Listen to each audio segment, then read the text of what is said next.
আমরা আজকে উপস্থিত হয়েছি দুটি কারণে।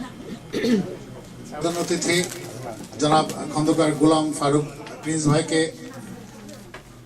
ফুলের সম্বর্ধনা দেওয়ার জন্য আহ্বান জানাচ্ছি শাহানা পারভিনকে।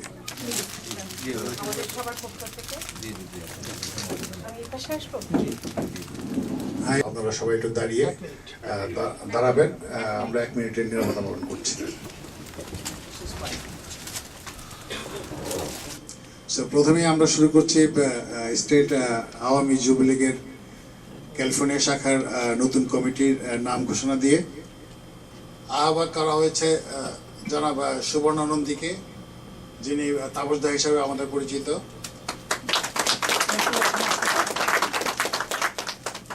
যুগ্ম আহ্বায়ক আছেন আমাদের 4 জন। খন্দকার ইমতিয়াজ আহমেদ ইমু, যিনি নেই, তার সহধর্মিনী এখানে উপস্থিত আছেন। যুগ্ম আহ্বায়ক সাইফুল আলম চৌধুরী, একটু আসেন। যুগ্ম আহ্বায়ক সাইদ হক, আসেন। যুগ্ম আহ্বায়ক শেখ পলাশ, আসেন। তারপরে সদস্য হিসাবে আছেন কাজল আহমেদ, অনুপস্থিত। মাসুদুর রহমান, আসেন। শঙ্কর সরকার,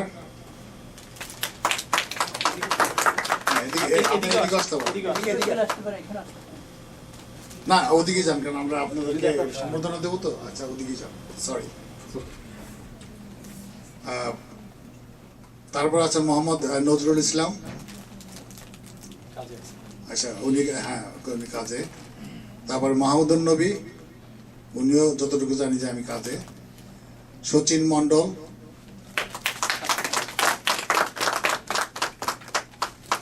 রুবেল হোসেন, কাজে।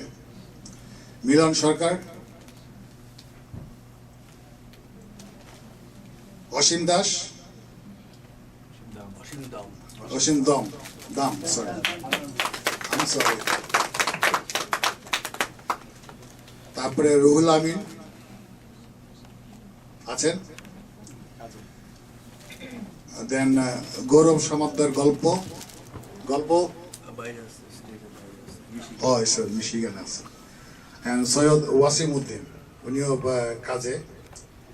এই টোটাল হচ্ছে 17 জনের একটা কমিটি। এবং আমি চাইব যে আমাদের আজকের প্রধান অতিথি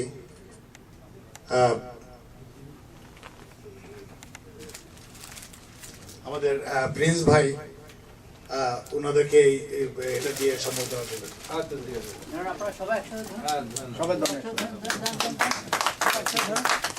জয় বাংলা, জয় বাংলা, জয় বাংলা, জয় বঙ্গবন্ধু।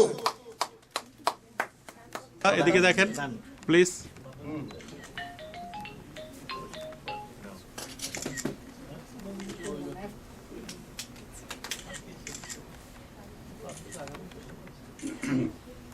জয় বাংলা, জয় বাংলা, জয় বঙ্গবন্ধু, জয় বঙ্গবন্ধু।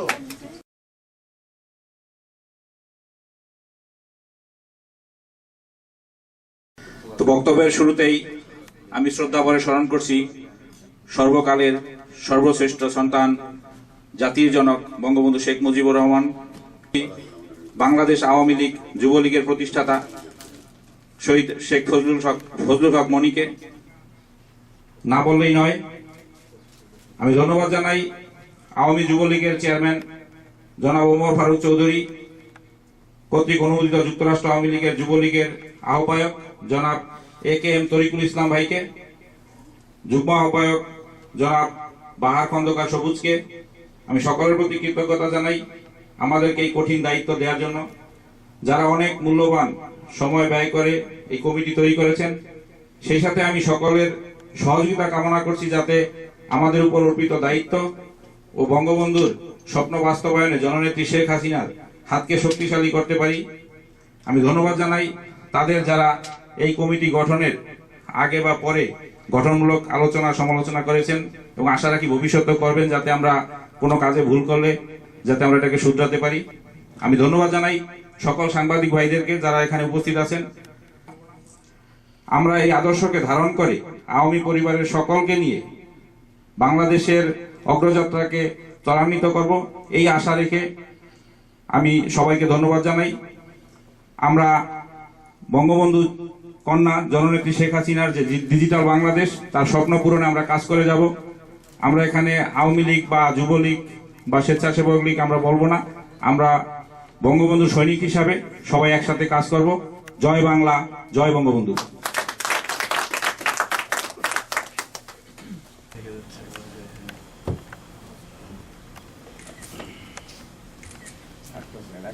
ধন্যবাদ।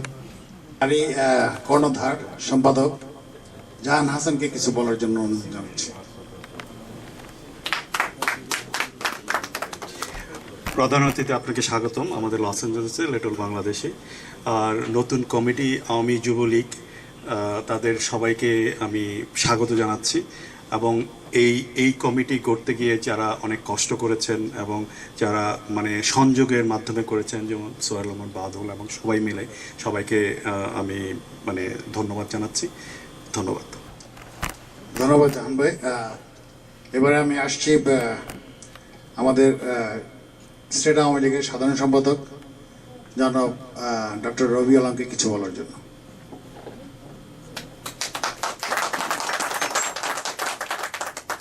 শুভ সন্ধ্যা।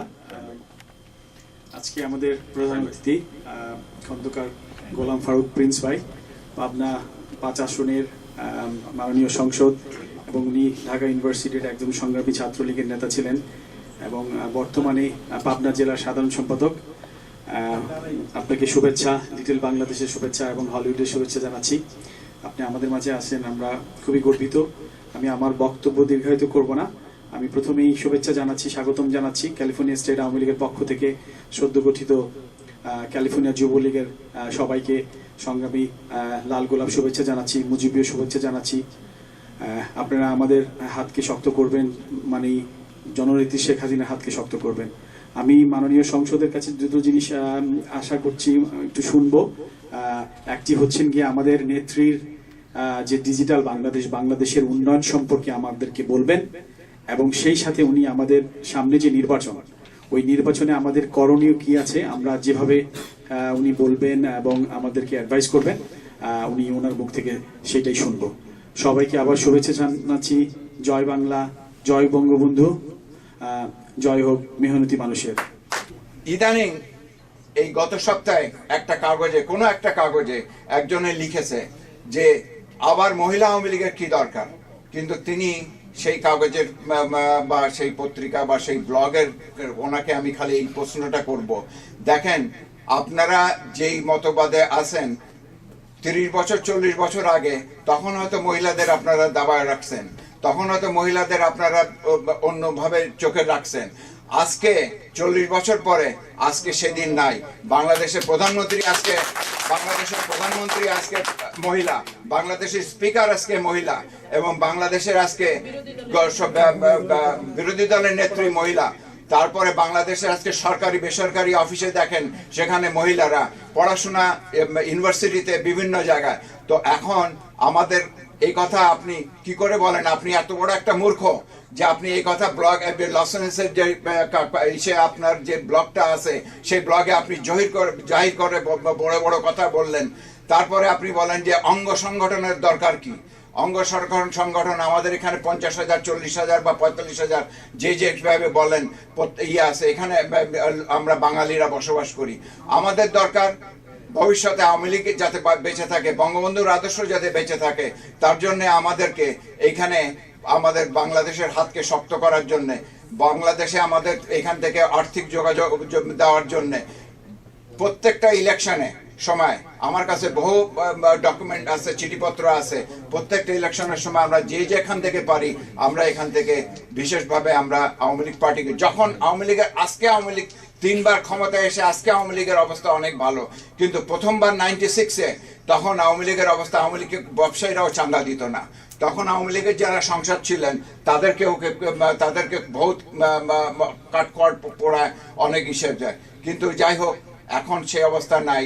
এখন বাংলাদেশের লোক বুঝে গেছে বেশিরভাগ লোক বাংলাদেশ এখন বলে যে এই আওয়ামী লীগ সরকার যতদিন থাকবে বাংলাদেশ ততদিন তাদের উন্নতি হবে এবং বাংলাদেশের ভবিষ্যৎ উজ্জ্বল থেকে উজ্জ্বলতর হবে।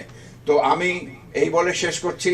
তো আর নেত্রীর সাথে কথা ছিল এবং ওনার সাথে আমার প্রতিবারই কথা হয় যে আমরা বিভিন্ন জায়গায় এবং বিভিন্ন স্টেটে আমরা আওয়ামী লীগের বিভিন্ন সংগঠন আমরা গড়ে তুলব এবং আজকে দুটো সংগঠনের ঘোষণা দেওয়াতে আমি মনে করি যে নেত্রীর সাথে যেটুকু আমাদের দরকার ছিল, যেসব কথাবার্তা আমাদের হয়েছিল তারই একটা প্রতিফলন এবং তারই একটা বিশেষভাবে যাচ্ছে। আমি আজকে এই কথা বলে আপাতত আমি বিদায় নিচ্ছি, কারণ ভবিষ্যতে আরো আমাদের যে রূপরেখা যেগুলো আমাদের আছে সেগুলো আমরা মিটিং করে, আমরা নিজেরা ঘরোয়া মিটিং করে সেগুলো আমরা ঠিক করব এবং আমাদের আরো ভবিষ্যতে আমাদের পার্টিকে বড় করার জন্য এবং আরো বৃহত্তর অবস্থানে আমরা যাতে থাকতে পারি সেই আশা রেখে আমি আমার বক্তব্য শেষ করছি। ধন্যবাদ।